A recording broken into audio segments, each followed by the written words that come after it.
各位网友，大家好，今天是2020年4月30号，星期五，欢迎大家参加王健每日观察直播2的节目。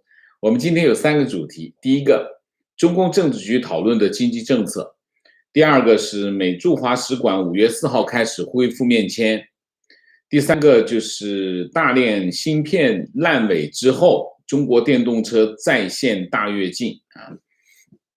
那么我们先一个一个来讲啊。那么今天的主题有点多，我会尽量的讲快一点啊。那么尽量的把时间留给大家讨论。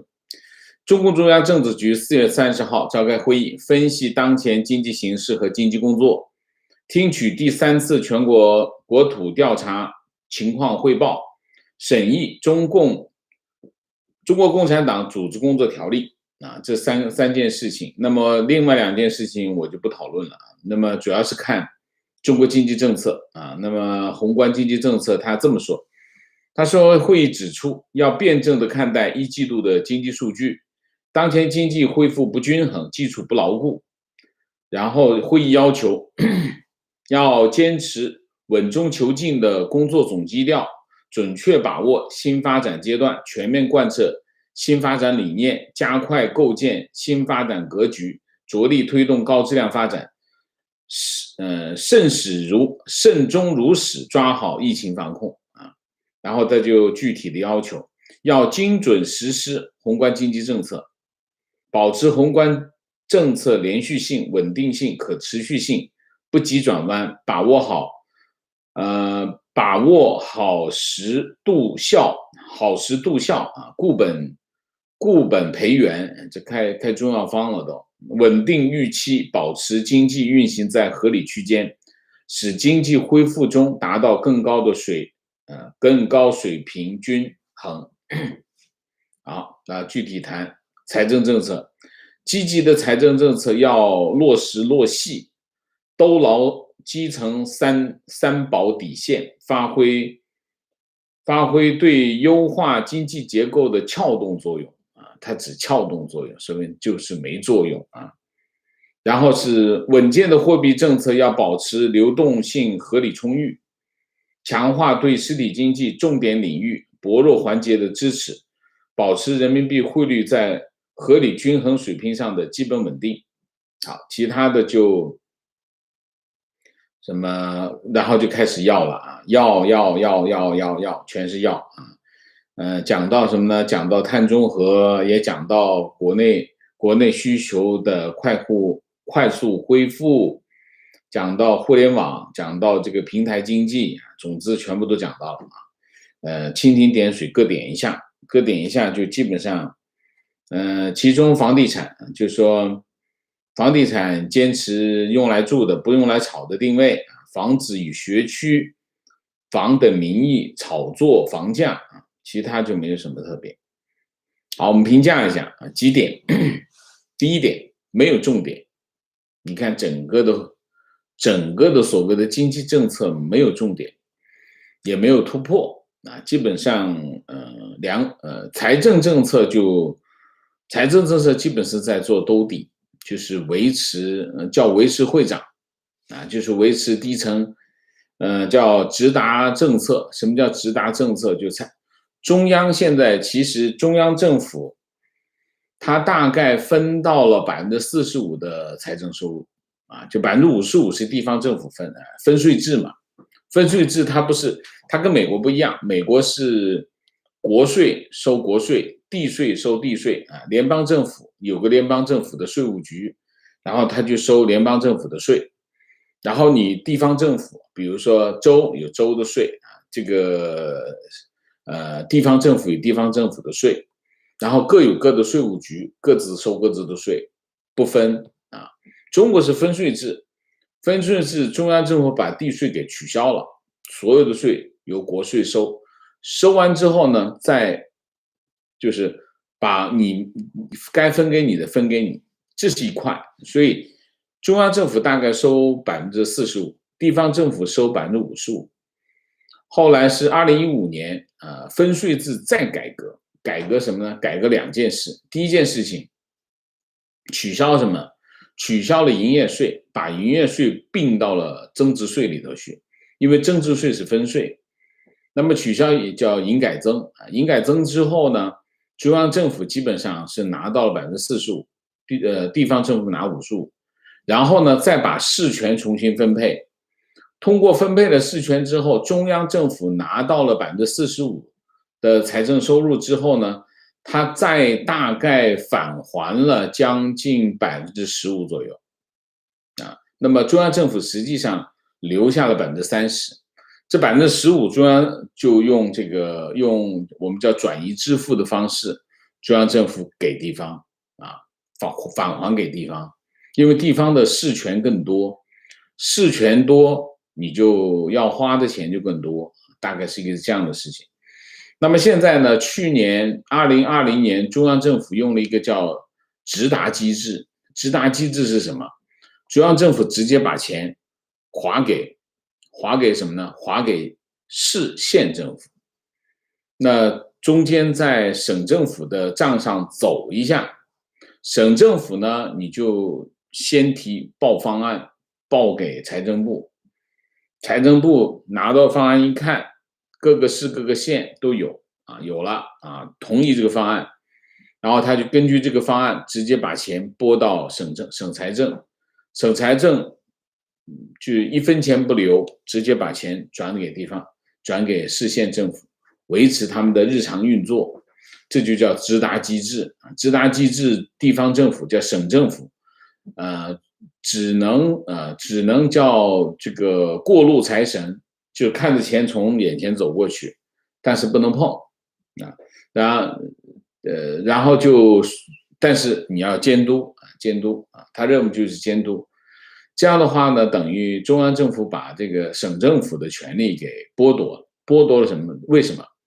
省政府它有分配财政的权利，它等于把省一级政府的权利又抢走了一部分，所以一直在习近平上台之后，其实是不断的在削弱地方政府的权利啊，强化它的。你比如说第一个把地税给取消了啊，取消了地税之后呢，再把这个取消地税啊，然后再把这个社保交给税务局来收社保，这都是。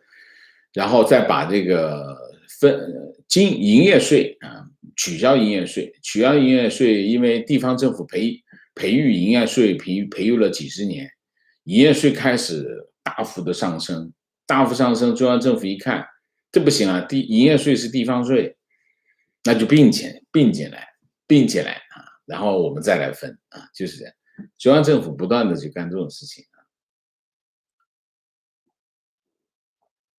所以呢，现在的财政政策基本上只有一个任务，保持政府的正常运行，其他没有什么作为。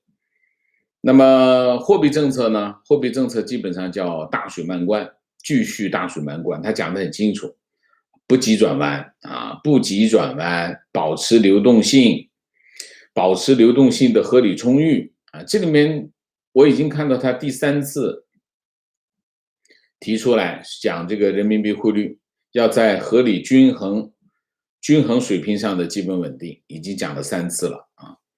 那么事不过三，讲了3次，可能就可能会有变化啊。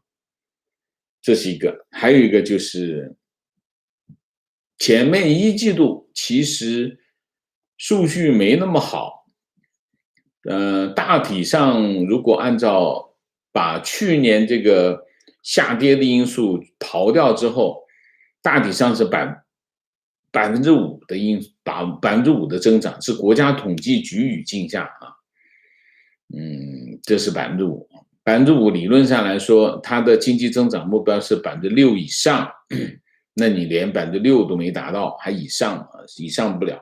实际上经济形势1季度没那么好，那么4月份的数据一下子又弱下来，所以现在的情况但对他来说，现在的货币政策也好，财政政策也好，就基本上没什么空间。然后投资这一块也没有财力了，因为你现在地方政府已经没钱了啊，那你投资这一块主要还是靠所以你看，现在中国经济的2个主要的来源来自于哪里？一个是出口，一个是房地产。其实核心的是这2个，但是房地产这块又有很大的问题，就是政府很担心房地产一下子就火起来，所以各地都在采取措施打压房价，但是又怕把房子给房地产市场给打死了，因为你现在增长就靠这2个了，一个是出口，一个是房地产。如果你再把房地产给打死，那你经济就更没法看了。所以大体上就是一个这样的情况，所以宏观经济政策没有什么突破的地方啊，这是一个。然后一个呢是什么呢？人民日报今天有个特别的刊登了一篇《求是》杂志的文章。这个人民日报是4月30号在刊登了一篇《求是》杂志的文章。这篇文章是习近平在这个1月11号省部级主要领导干部这个学习研讨班上的讲话，题目叫把握新发展阶段，贯彻新发展理念，构建新发展格局。这篇文章1月份就已经讲话，跑到这个4月底再来刊登。那么整个的文章就没什么特别，讲这个经济发展但是经济发展这不是习近平关注的重点。他最后有一段话，我觉得有点意思他说同志们，我常常想起邓小平同志1992年的一段讲话。他说，如果从建国起用100年时间把我国建设成为中等水平的发达国家，那就很了不起。从现在起到下个世纪中叶，将是一个很重要的时期。我们要埋头苦干，我们肩膀上的担子重，责任大他说邓小平讲了一段这样的话，现在担子压在我们大家身上，责任落在我们大家肩上了，我们大家一定要勇挑重担，勇担重责，团结带领人民，真抓实干，埋头苦干，努力做出无愧于党、无愧于人民、无愧于历史的成绩来。这是这个文章的结尾。这个结尾就讲起了邓小平那么正好我们今天上午讲这个习近平在中共推动这个中共100年这个成立100年这个纪念活动主要的内容就学党史。那么到底现在的党史到底是什么？这里面有个情况很特别，就是说现在我们的党，为什么我就会今天上午会讲这个题目？原因是因为中宣部副部长他出来说了一段话开了一个会，中间说了一段话。这段话讲什么呢？讲这个建国到文革结束27年期间，都是中国共产党带领人民探索的勇于探索的一个过程，中间遇到挫折，但也是中共的伟大成就，还积累了这个叫什么？积累了理论经验、理论基础，还物质基础，还讲了物质基础。这就非常的奇怪，因为中共在11届六中全会通过的若干历史建国以来若干历史问题的决定里面讲得非常清楚，文革10年是什么东西，讲得非常清楚这是一场动乱。习近平现在党史里面到底说什么？我们看了一下，结果是什么呢？结果非常的妙，就妙在，今天的这段新闻里面的这段话，正是这次学党史的教材叫什么？中国共产党简史。他们专门出了一本，为了这次党史教育，出了一本书，叫《中国共产党简史》。这个简史里面关于这一段论述，就是他的这段论述，其实不是这个中宣部部长庄荣文他自己发明的，是那本书里面教材里头的。那什么意思？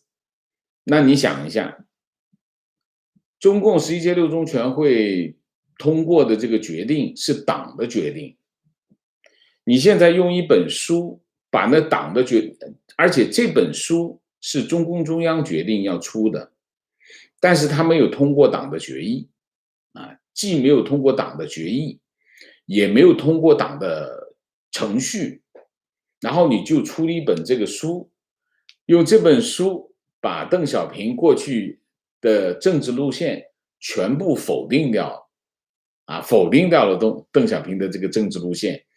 那11届六中全会这个决议，那是党的决议，党的决议怎么能够随便否定呢？啊，你没有用党的决定对这个党史的一个说法，那么就是否定他的决议。哎，这奇怪的是，今天这个习近平的特地搞了这么大一长篇文章，其实要讲的可能就是这最后的这句话，就讲起邓小平的这句话来。那讲起邓小平这句话，你这一头用一本书把邓小平路线给否定掉，这一头又讲一段话，意思就是邓小平对我们还是有很高的期望。说明什么？说明2点。第一点，习近平真的是想，就是用这种方式，这种方式有什么好处呢？第一个，没有动静。悄悄的进村，打枪的不要，悄悄的把事给办了，不通过党的决议来实现，啊，这是第一个啊，没有通过党的决议来实现，就直接把事给办了，这第一条。第二条，他还是不能够完全不理邓小平，那还是得把邓小平拉过来，为他自己背书。他还是需要邓小平为他自己背书，啊，这就是我讲这篇文章，搞一篇《人民日报》第二条，放的是《人民日报》2条的位置啊，很重要啊。其实一篇今年年初的讲话，好，这我们今天就把这个题目我们就讲完，我们讲第二个，美国驻华使领馆5月4号开始恢复面签啊，那么面谈。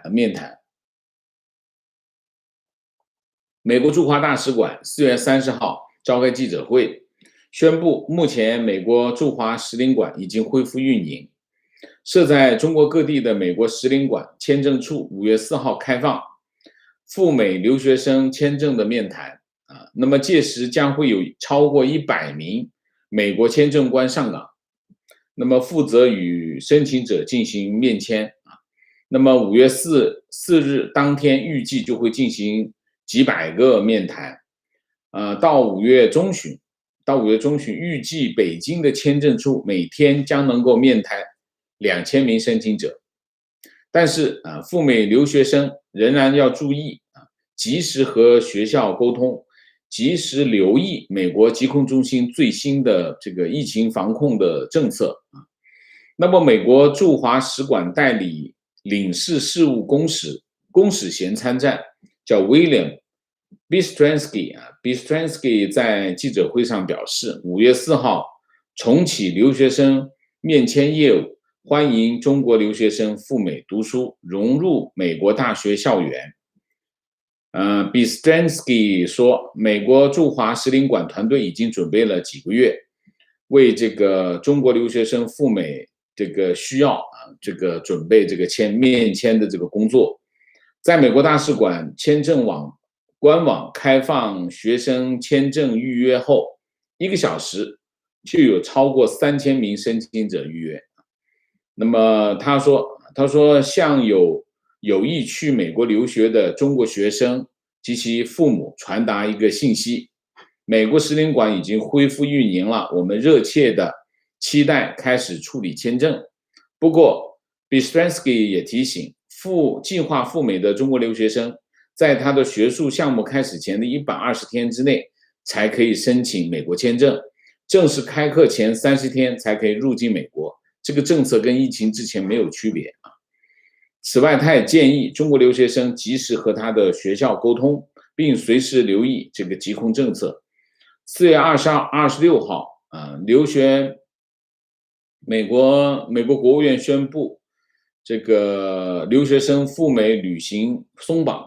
那么但是美国驻广州总领馆仍然在4月28号取消了5月6号和13号大部分非移民签证的预约啊，这还有这种情况。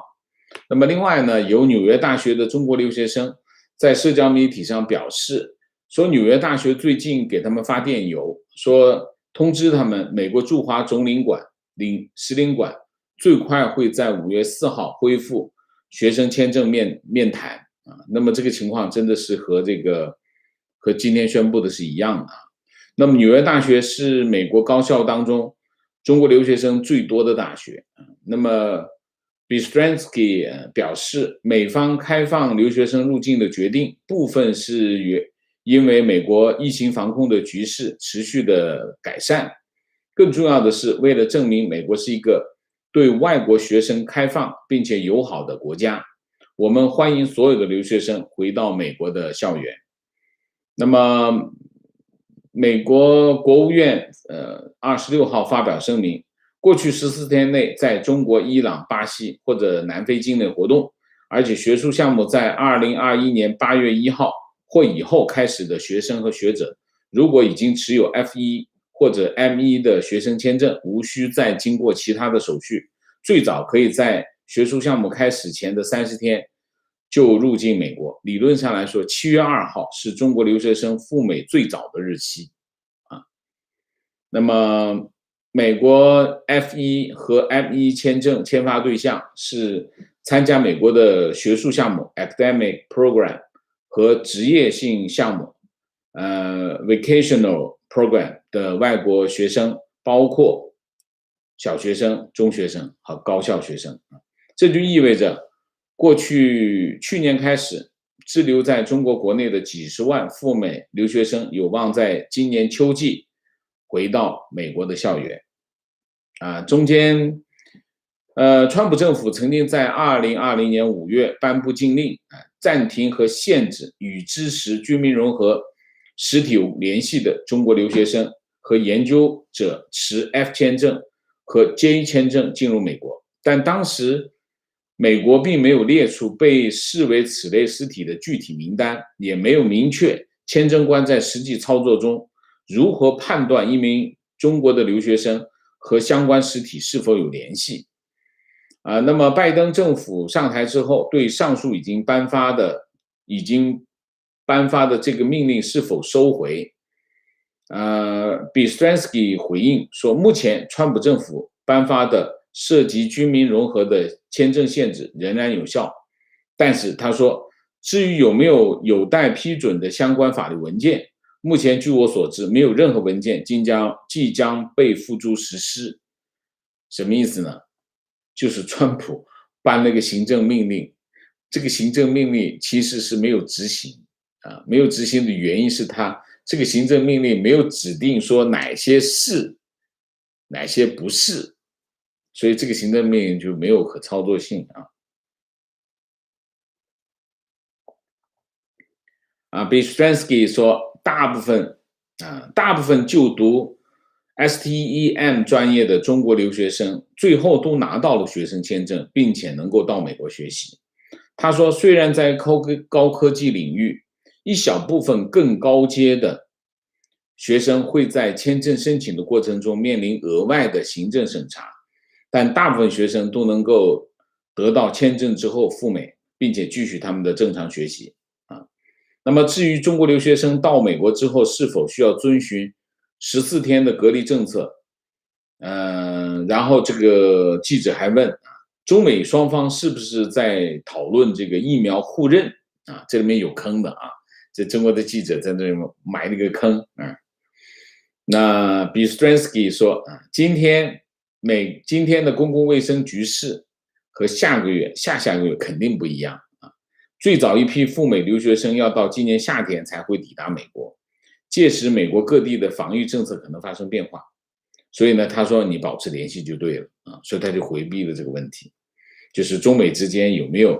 就这个疫苗互认中国的记者很厉害，在这个时候就给他埋一个坑然后呢，记者又问他说，你有没有关注到中国留学生赴美的意愿有所消减那么 Bistriansky 说，从美国使馆的角度出发，自从准备重启中国留学生的签证处理以来，我们看到了极大的热情啊，这里面又有坑的啊。那么他认为，中国留学生对美国大学的信心在过去一段时间变得更为明显。毕竟美国有全世界最顶尖的教育体系，而中国的学生和家长都认为，在影响高等教育质量的诸多因素之中，教育体系占相当大的权重啊。然后记者又开始挖坑了啊，说为了进一步提高处理大量学生签证的能力，美国国务院是否考虑在中国开设更多的领事馆啊，或者重新开放去年闭馆的成都领事馆？然后这个 Bistriansky 说，在增加开领事馆或者增加人手方面，这是一个长期的问题，它必然影响我们签发的工作。但我相信，凭借目前中国国内正在运行的4个签证处理地点，北京、上海、沈阳、广州，我们可以满足当下的签证需求量。陆不达，中国记者谁说不厉害？中国记者也很厉害的啊！你看都埋了多少个坑，一口气埋了3个坑。然后第3个主题我们讲什么？讲一下讲一下电动车啊。电动车呢，去年、前年，其实是从前年开始呢，就大炼芯片，上万亿的投资下去，然后就现在一地鸡毛。那么这个烂尾收场。现在的情况是什么？现在情况就是电动车开始大跃进啊。那么今年以来，一股智能电动车的热潮席卷中国的互联网和手机企业啊，在它的热烈程度不亚于去年的芯片热潮啊。去年的芯片热潮达到顶峰。当然最瞩目的是华为啊。华为在这次上海车展有2个动作，一个动作就是跟北汽合作啊。那北汽的阿尔法纯电动车采用了华为的电动车解决方案，这是一个。另外一个就是跟小康股份合作，在华为旗舰店卖小康股份的这个混合动力赛力斯啊，这个车叫赛力斯，帮他卖车，一个是帮这个车辆提供解决方案，一个是帮他卖车。但他的做法是什么？他的做法是把名字都给他，把华为这2个名字都给他，所以很瞩目。华为我认为华为迟早会介入电动车啊，这是一个。第2个，1月11号，百度宣布这个组建智能汽车公司。3个月之后就是4月份啊，就是上海车展。上海车展它的这个百度智能车在上海车展亮相啊，百度正式进入这个电动车行业。3月30号，小米集团向港交所提交正式的公告，开始做这个电动车啊。然后是手机厂商 OPPO 也说他们准备布局这个电动车。恒大地产去年就已经开始了啊，去年开始。然后呢，恒大地产喊得非常响啊，说我跟世界上最厉害的这些做车厂合作，做最厉害的电动车。然后而且它的这个股票已经涨了好多了，就是一个子儿还没掏，好像就已经涨了好多了。那这次上海车展，这个恒大拿了9辆模型车来，只有车壳，没有悬挂跟制动系统，被股民嘲笑啊。那么很多人都在批评说，这个中国手机制造商本身他在做手机就是组装，根本没有研制啊。那么做这个电动车的难度比手机更大。那么地产商就更不行，地产商当然讲的就是恒大了。所以呢，大家认为这些一窝蜂造车可能会跟去年的这个芯片一样，会一事无成啊。那当然，讲这个话也不大公平啊，因为手机制造商没那么容易啊，手机越小的东西越难，所以其实手机不是个大家想的说你让车厂造个手机试试，你也造不了，对吧？隔行如隔山嘛。手机这些手机厂商其实他们也不做手机，他手机是代工的。苹果也不做手机，苹果是他的手机是富士康帮他做的，所以他基本上他是手机的设计、手机的规划、整体的运营、产业链的控制，他是做这个工作。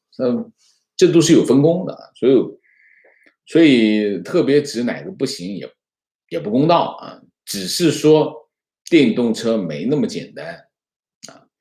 那么业内人士说过啊，讲了什么呢？中国的汽车制造呢，比西方来说最核心的落后的地方有2个，第一个就是关键的技术，一些关键技术不行，这种关键的技术在很多领域啊，你比如说在传统汽车，关键技术什么？关键技术3个，一个是发动机，中国的发动机不行啊。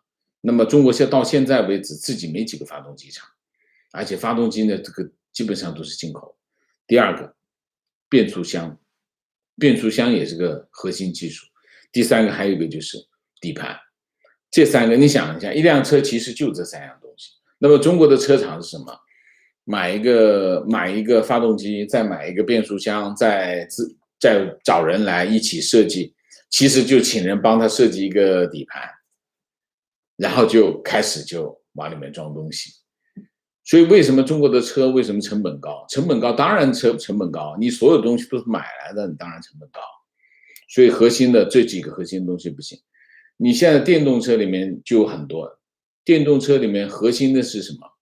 从这个特斯拉来看，特斯拉你看一下，特斯拉的核心技术有几个？一个是电池管理，一个是这个叫什么自动驾驶，这是特斯拉的核心技术啊。那么中国在这个领域，那当然那都是买嘛，你买不就贵了吗？啊，你买就贵了嘛。所以你可以看一下啊，就是现代造车涉及非常大的研发成本，还有你的销售成本。以未来汽车大家知道是这个新的电动车的这个品牌啊，未来的这个未来汽车，它2020年去年研发支出25亿，然后销售管理费用40亿，25亿一上来就是65亿，非常大的一个投入啊。那么未来它的 ES8是它的顶配呢，续航能力是580公里，算是国内电动车的最高的配置了，售价是46万到62万啊，46万到62万。特斯拉的 Model 3啊 M3，那它性能肯定是超过了这个蔚来啊，但是它卖多少钱？24万，而且特斯拉还不断的在降价啊，所以呢，国产电动车你把这个两样东西往中间一摆，你知道，国产电动车的竞争力是有问题的。那么为什么中国的国产电动车一哄而上？就几个原因。早年在这个蔚来他们还没有刚刚面世那个时候的时候，中国的电动车靠的是什么？靠的是补贴，一哄而上，你都没听过的那个各种名字全出来了。然后你看到的这个补贴带来的这种市场场景是什么？就是一堆的老年代步车，你看得过去全都是老年代步车，那就不像样，根本就真的不像样。定价定个30来万啊，然后政府又在什么交通啊、上牌啊、限行啊、限购啊等等方面有各种政策，推动大家去买这些车啊，所以这种当时的这个粗制滥造的情况，其实现在你还能看到啊，这些粗制滥造我们叫老年代步车，就所谓的电动车。那么随着这个补贴的消失啊，那么手握巨款的这个互联网和手机企业开始进入这个电动车这个领域，原因是什么？原因是市场前景。国务院办公厅发了一个新能源汽车产业发展规划，2021就从今年到2035，它的规划是什么呢？规划是到2025年，电动车的销量要占整体销量的20%。2025年，现在是2021年，这还剩下不多了。按照这个规划呢，也就是2025年，新能源汽车就是电动车，电动车的销量超过500万。那你想一下，去年的电动车销量是多少？120万。那么中间还有非常大的空间啊。然后到2035年，中国不再销售石化燃料的车辆。那你想一下，现在中国一年的乘用车卖多少辆？2000万。那也就是说，到2035年卖出去的新卖出去的车，全部都是电动车，全部都就2000万，那市场空间是非常大的。所以为什么这些握着这么多现金的这些企业开始进入电动车？我为什么讲华为会进入电动车这个行业？华为它失去的是整个手机产业，但手机产业对他来说那是现金流，大量的现金。你现在做什么呢？做这个赋能产业对他来说根本不够看，因为他有多少人？18万，他的18万的员工跟其他员工不一样，他是全中国最贵的18万。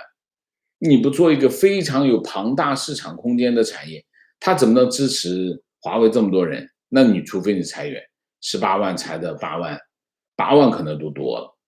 所以这个情况就是，华为如果不想裁员，他没有别的选择，他得找一个现在还有巨大市场空间的产业，那就是电动车。而像这个小米啊、OPPO 啊，它这些企业、这些产业，这个恒大主要是圈钱，这些他们手上有大量的现金，他也在寻找我的未来增长空间是什么？因为手机你也做的差不多了，你哪能天天在大量的成长空间？他寻找新的机会，哎，你正好这个规划一出来，哎，正好不就对他来说有个前景的诱惑了？而且呢，它有几个市场条件是他们面对觉得还有机会的原因。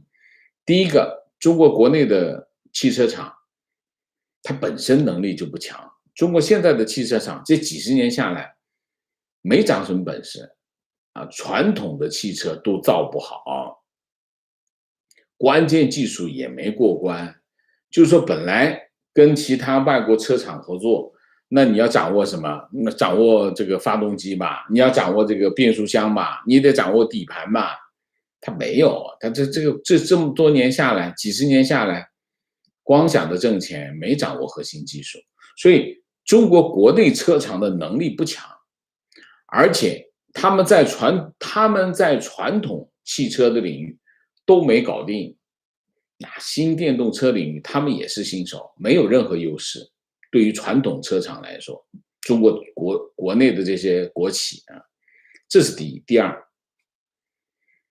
二，大的这种国际品牌，宝马啊，这些奔驰啊，这些大厂，他们在电动车的进入也比较晚，没那么早。这是特斯拉的空间，特斯拉空间是自己抢回来的，就是国际大厂还没有开始动手之前，它哐当已经进入了市场。所以市场规则是谁定的？特斯拉定的，因为它先进入这个市场。那当然，他也付出代价，因为他在教育这个市场。那么，所以他们也没有引入，把这个他们自己的这个品牌的这个电动车带到中国市场，所以这一块又缺了。国产的这些传统的车厂，中国本地的车厂，在电动车领域没有任何优势，然后这个国际车厂又没来啊。而且中国现在有几个，大概5、6家吧，这个新的就是原来不是像蔚来这样，小鹏啊、蔚来啊这几家啊，这个5、6家，它本身也是刚刚进入市场，它本身基础也很薄弱，品牌还没有出来，也是从无到有啊，这个竞争力也不是很强所以他们也是在验证他们，其实现在这几家新的这个电动车厂是在验证他们的商业模式啊。然后第四，特斯拉干了一件事情，干了一件什么事情？他一口气公开了他们的这个技术和他的这个设计图，直接把它公开掉啊。那这一公开，这中国人最厉害的就是抄啊。各路人马一看，好，我原来什么蓝图都没有，现在我至少手上握了一样东西，我知道该怎么干了。于是各路人马就开始进入这个电动车的这个行业啊。但是现在的情况是什么？现在的情况，第一个，欧洲已经超越中国，成为电动车的最大市场。去年2020年，其实欧洲的几个大厂已经全面拥抱这个电动车，因为什么？欧洲也是一样，2035年不再卖一辆这个石化燃料的汽车，所以他们的各大车厂的紧迫性也很强，而且特斯拉太赚钱了，那怎么行？所以宝马这几家、奔驰这几家的电动车全部都上了，全部都已经上，他们已经全部出电动车。他们全部出电动车，我那天我看见什么，通用之前把这个悍马这个品牌给它就是放仓库了，是不用了啊，觉得卖不动，所以重庆有一家什么鬼跑出来说他要去收购悍马，很牛，吹了半天，结果别人只是不用这个品牌，并没有想卖掉。通用结果现在干嘛？现在直接把悍马出电动车，明年出电动车，所以其实全世界的大车厂全部都已经进入电动车这个领域，而且车都出来了。我就讲过，去年年底是特斯拉最辉煌的时代，为什么？因为所有的大厂都没出电动车，那基本上这个世界就是特斯拉的世界，所以特斯拉很爽，它的毛利率可以非常的高。但你可以看特斯拉现在该怎么办？特斯拉现在的市场策略就是一个降价，扩大市场范围，扩大市场占有率。那它的降价的后果是什么？它的 margin， 它的毛利率会下降。那所以应该去年年底应该是特斯拉历史上毛利率最高的时代，然后应该就会拾级而下。最后跌了多少？传统车厂都是5%，那我估计也就是5%吧。这是一个欧洲大厂开始出电动车了然后特斯拉就会降价。特斯拉降价的后果是什么？特斯拉降价的后果就是全面挤压中国现有电动车厂你想一下，这个价格，特斯拉最低价已经低于20万了，特斯拉的车子最便宜的车子已经低于20万了，那你想想什么概念呢？是你的那些什么老年代步车，那还不得死翘啊！这是第二。第三，未来这些国产的这些新兴的这个电动品牌，已经基本上稳住市场，他们开始进入成长期了，他们开始也成长，他们开始一些之前花的钱已经花完了，该赔的钱都赔的差不多了，那也开始进入成长期，而且全面国内的这些国产车，这些国企也全面开始电动化。所以呢，对于新进入这个市场的新来者来说，有几个问题。第一，时间晚了时间有点晚。第二，市场已经相当拥挤。第三，如果你不具备核心的技术，就你全部都去买，当然可以买电池，买这个电池解决方案，买这个解决方案，那个解决方案，你买可以买得到，市场买得到。你全部买来之后往中间一拼，你看你多少钱，你卖多少钱，你挣钱。所以这种应该就比较没有竞争力了你没有东西，你没有自己的东西然后恒大就是最不靠谱，就恒大这种我顺便讲一下，马斯克的这个新能源电池研发团队刚刚宣布啊，什么呢？特斯拉单晶镍钴铝电极专利发布，它可以使电动车的电池寿命超过16万公里，一次充电跑5000公里。它的这个电动车的寿命比燃油车还长，就是一个这样的东西。大家想一下，就可见未来的这种竞争，电动车的竞争是什么竞争？不是品牌竞争，是技术的竞争。如果你没有技术，那基本上很难竞争啊。好吧，那我们今天就把这3个主题跟大家汇报一下。那么我们下面就进入互动。进入互动之前，温馨提示，请大家点赞，请新来的网友订阅，请大家加入我们的会员，支持我们做更好的节目。那么进入互动之后呢，请大家不要聊天。那么4个情况、问题、观点、情绪啊，谢谢啊，明谢卢小军，谢谢。好，情况与观点。替墙内政府工作的小白留言：上海现行的勾兑在于上海市车牌拍卖制度，加大限行，拍卖价格会推高。即使一手市场有指导价，但2级和租赁市场必然价格大涨。另外，新能源车可能直接获得沪牌，这些行为最后获利都是政府，所以整治交通完全是个由头。OK， 那就有道理啊。但是你车牌拍卖有多少钱？没多少钱吧？对上海市政府来说，靠这点钱吗？我不理解。上海一年，我算9万、10万块钱一个，卖1万个，1万个就10亿。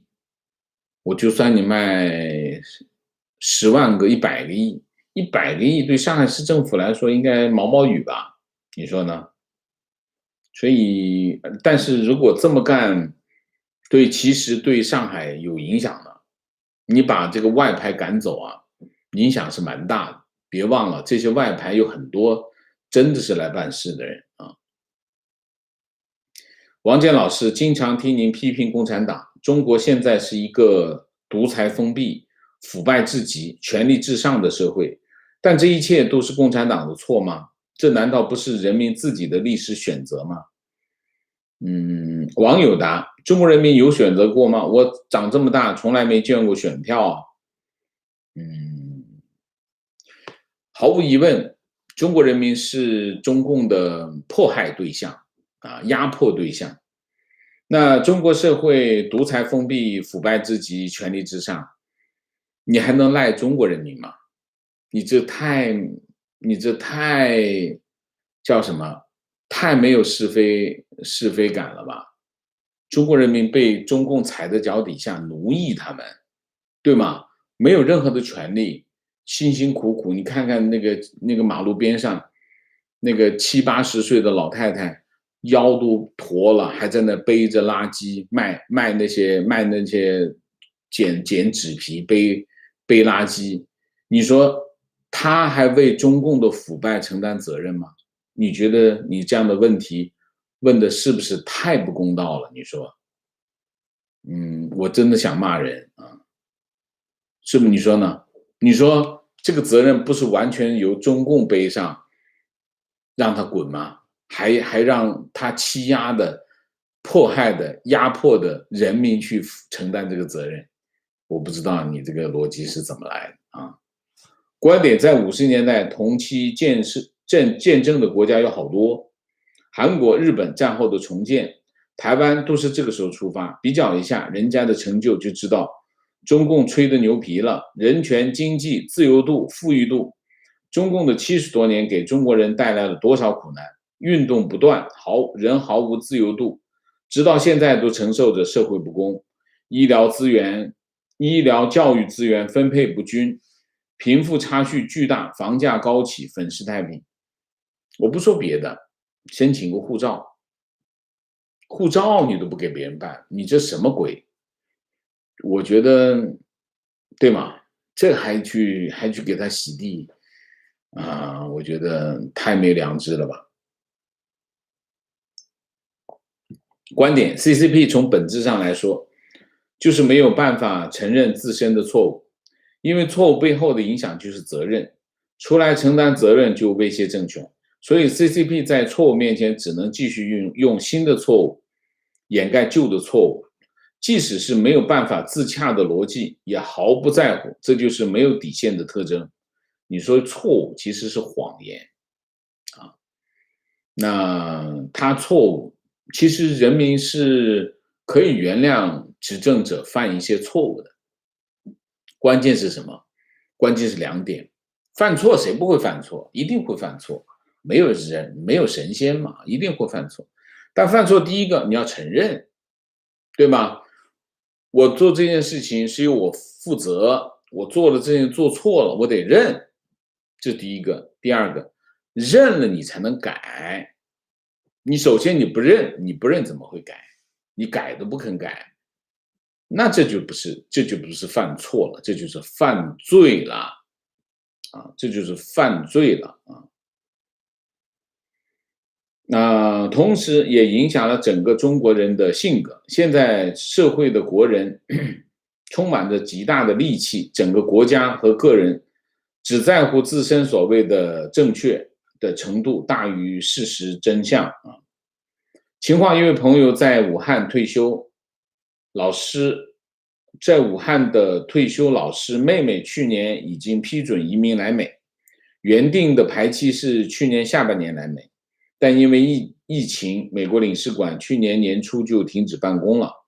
现在领事馆又准备开了，他的中国护照刚刚到期，但是现在中国政府不让他护照续期，也没有解释什么原因，可能是退休老师也算是政府人员不让出境嘛，这个肯定要申请一下，使劲找。就是他其实呢，他不是一刀切，中共现在的策略是什么呢？就是所有的政策都不一刀切，就是不给你办护照，也不是一刀切都不办，有些还给你办，你多找他几回他就办了。你要是去一趟，他说不行，那你就回去了，回去了就回去了，就是这样。所以你跑到网上说啊，我办护照不让办，哎，旁边就有人跑出来讲，我刚刚办好，你那话就等于给你顶回去了，就这样的情况。中共现在很多政策都这么干，比如说换钱换不到，换不到是吧？你上网说啊，我换不到钱，这个太坏了。旁边有人说，哎，我刚换了，这东西就这样，中共就这么干啊。提问：中国最近对钢铁的一些措施是抑制钢铁出口，希望国内自产自用，这样一来，其他国家的钢价上涨，但中国自己赚不到。请问这什么道理？有说是要节能减碳，有说是降低对澳洲的依赖，有说的是要留着做战机武器。钢铁做战机武器，不会吧？那得坐多少飞机啊？而且钢铁往天上飞，我们通常飞机都是铝吧，不用钢的吧？用钢做飞机那得多重啊？坐飞机肯定不是啊。做限制出口，这是钢厂怎么办？中国用不了那么多钢，中国大量的钢铁是要出口的。我没有看到这个新闻，等我看到我再来回答，好不好？啊，我不知道它什么道理，没有人会限制自己企业出口的，除非是战略物资，比如说稀土什么的。钢铁这种是一个很大的产业，你限制出口，那多少的钢厂要倒闭呀？情况：中国四大航空公司公布去年年报，海航亏640亿，刷新 A 股亏损记录。不是海航，是海航集团，不是海南航空，海航集团吧？我看一下，哎，看一下，等我1秒钟，让我来核对一下。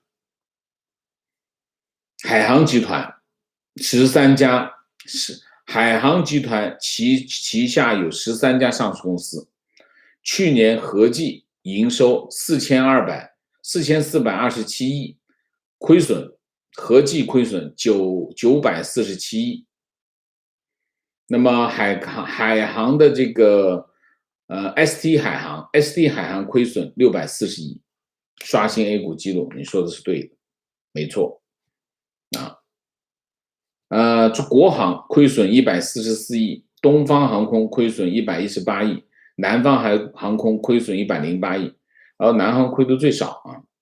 观点：中国企业以电动车的芯片只要28纳米，而这个28纳米的制程中国自己可以克服，不会被美国卡脖子，所以高阶晶片自己做不来，转来做电动车，还可以骗政府的补助。电动车已经没有补助了，但是电动车的科技也会一直进步。当电动车的晶片进步到14纳米甚至10纳米的时候，中国电动车一样做不下去。OK。观点：这国产电动车的热潮就像我年轻时的国产磁带收录机，花俏的外观，不便宜的价格，低质的内心。OK。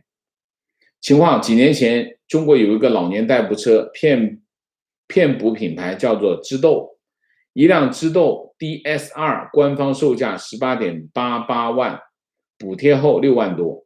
按照2016年当时的新能源补贴政策来算，知豆 D2S 可以获得4.5万国补，4.5万地补，其余3.9万知豆自己补贴，最后成了厂家自己买自己的车，直接拿国家和地方政府的补贴挣钱，这样车厂根本就不可能造出来有竞争力的电动车。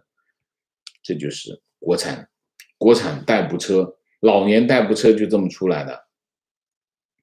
情况：去年广州滴滴打车基本都是某不知名的电动车，好几个司机跟我说，自从换了电动车以后，开车容易疲劳，怀疑是电机的辐射超标。应该是电池啊。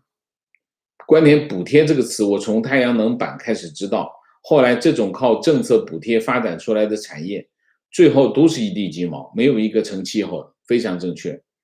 补贴怎么可能搞这个产业来啊？观点：特斯拉其实是最早的工厂在台湾的林口，所以他们很多的核心技术也在台湾，比如电池管理是台达电的子公司，面板是友达，电池用的铜箔也是台湾厂商。台湾目前有很多高科技厂在研发充电桩。其实未来在这个领域最有经济价值回馈的是充电桩，这个才是真正的大利润所在。中国却在研发华而不实的电动车，不在技术较低但利润空间较大的充电桩去经营。中国的经济头脑堪舆，没有补贴啊。电动桩现在谁在做哈？就是中国电网在做啊。问题：中共现在很喜欢把以前不合人性、不合逻辑的历史打扮成一盘大棋，一群阴谋论或上帝视角的人也喜欢这种解释。但王老师常说，一定有我们没有看到的部分。请问如何避免落入这种连环计一样的过分阴谋论，但又不像 CCTV 说啥就是啥的复读机？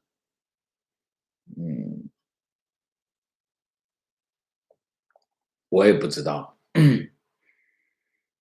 我也不知道它里面会有什么阴谋，但我是觉得有2点。第一个，你不要跟着它去转就好了。你为什么要你要跑到他的那个语境当中去呢？所以我的建议就是，不要进入他的信息方阵，这才是一切。你在他的信息方阵，你当然会不断的遇到各种各样的坑，一不小心就掉下去了。你就不要进入他的信息方阵，你看点别的呗，好不好？我不知道怎么我不知道怎么避免落入这种连环计啊，不知道。情况：中国卫星网络集团公司有限，挂牌成立，标志着中国版的星链计划实施。中国目前正从马斯克身上寻找经济发展的动力。你知道他在哪里吗？卫星网络集团在哪里吗？在雄安啊。观点我翻墙10年，总结朱先生之言：100年中共史的实质是4个时期，从理论到实践，互不相同的中国共产党。1925年到1935年，一群盲目的爱国知识分子和头额汉奸组党，以行黄俄之目标，组起带路党。35到76年，毛贼泽东用暴力和谎言实现了残酷的暴政复辟。78到12年，几十个权贵家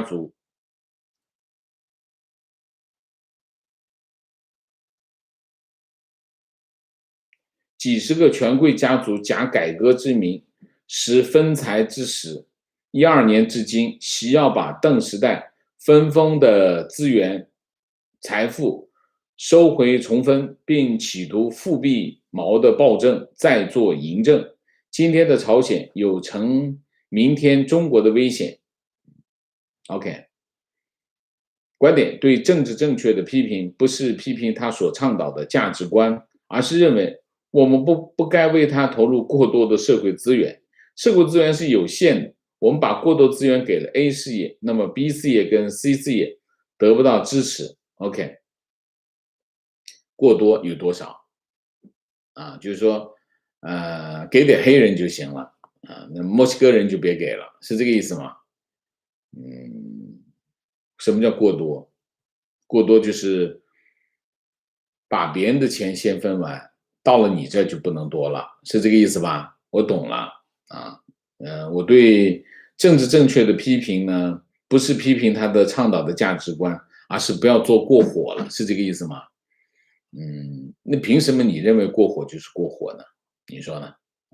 我不同意你，你不用再问了，好吗？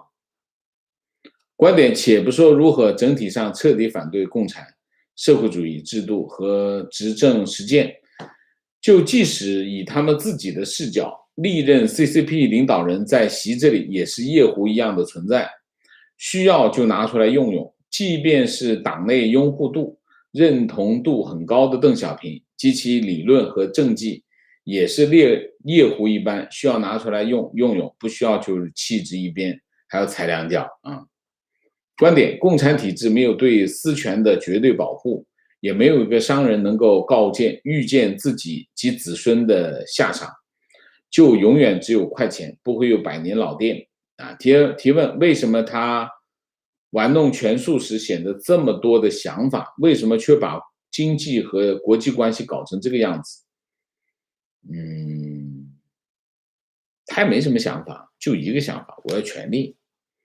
你想一下，他把心思放到这儿了，那其他地方就没有时间了呗啊。我也不知道为什么他把经济和国际关系搞成这个样子。经济这一头其实说到底就是一件事，他把经济搞糟就是一件事，国进民退。中国经济到今天这个地步，就这4个字啊，这是第一个。国际关系搞成今天这样，也就是一句话：把红旗插遍全球，就这2条。你说多了吗？也不太多啊。情况：北京国贸1周前物业通知，再有新员工入职必须提供打疫苗的证明，否则不给办理大厦进出2维码门禁。物业经理说这是街道要求的，而且偷摸的不给下红头文件，让私下传播。这周又跟我们说取消了，因为有人举报。观点：大陆现在是5一假期，是一个对于国产疫苗的考验。借老师平台提醒各位网友做好个人防护。我建议大家还是这个时候少出门。他们现在说省内有，大家也是扎堆。扎堆这个情况呢，反正就是我就不建议大家去了。第一个，扎堆也没什么好玩啊，人山人海，这个时候万一中间有一个，那麻烦。所以我觉得趁着假期在家好好休息，陪陪家人不挺好吗？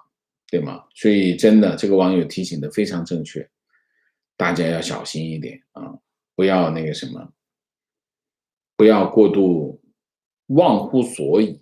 疫情没有过去，疫情绝对没有过去，疫情就藏在某个角落，就像文革一样，当他一有条件，他就跑出来了，所以小心啊。情况：珠三角一个蔚来汽车经销店员透露，一年实际卖不出去6辆汽车。OK， 好，明谢露露，谢谢 Eddie L， 谢谢。最近考 DSE 没有时间听王老师节目，支持一下王 Sir。好，感谢你。好，我们今天的节目就到这里，感谢大家的参与，我们下个节目再见。再见之前，请大家点赞，请新来的网友订阅，请大家加入我们的会员，支持我们做更好的节目，做更好的自己。谢谢大家，谢谢。